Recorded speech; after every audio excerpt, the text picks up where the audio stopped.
Bunga ka lang nga ng pamilya ni Velma ay maging maayos na nga ang lahat matapos ngang mahuli na nga ang tunay na salarin na itong si Tino. Subalit hindi pa pala sapat ang lahat dahil hindi pa rin titigil itong si Hazel. Gusto niya pa rin idiin itong si Colleen.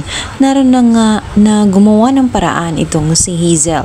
Instead na paparusahan ang naturang salarin ay ginamit pa niya ito at binayaran pa niya ng malaking halaga para lamang magpanggap at ituro si Colleen kahit wala naman talaga itong kasalanan. Samantala, magugulantang ang abogado nga ni Hazel kaya naman siya ay pupuntahan at dito ay kukumprontahin siya sa kung ano ang kanyang ginawa. Matapos kasing mag-usap silang dalawa ay nagbago ang statement nga nitong si Timo.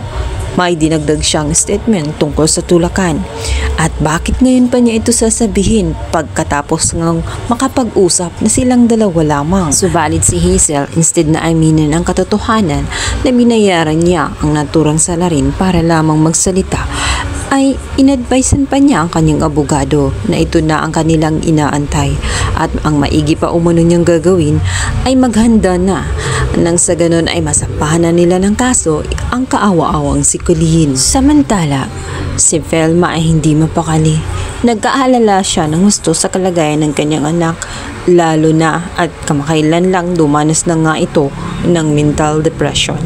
Kaya naman, maaaring ikakapahamak na nga ng gusto ni Colleen ang pangyayari kung saan itinuturo siya ng driver na itinulak itong si Jessica kahit hindi naman talaga.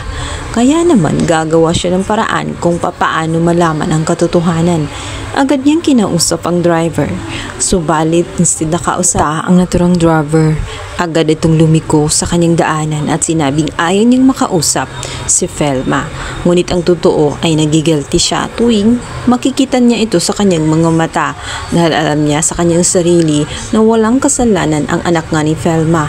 Kaya naman napasigaw itong si Velma kung magkano nga ba ang binayad ni Hazel para lamang magsinungaling siya at idiin ang kanyang kaawa-awang anak na si Colleen. Balit, wala siyang mahihita sa naturang driver sapagkat ang loyalty nito ay nananatili kay Hazel matapos ngang takutin ni Hazel na maaring saktan ang kanyang pamilya lalong-lalo na ay at may atraso siya.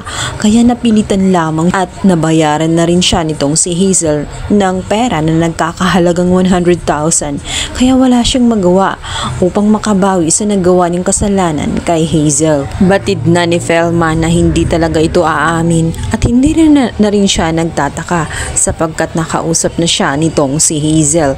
At lumayo na rin agad ang naturang driver at ayaw nang humaba pa ang usapan.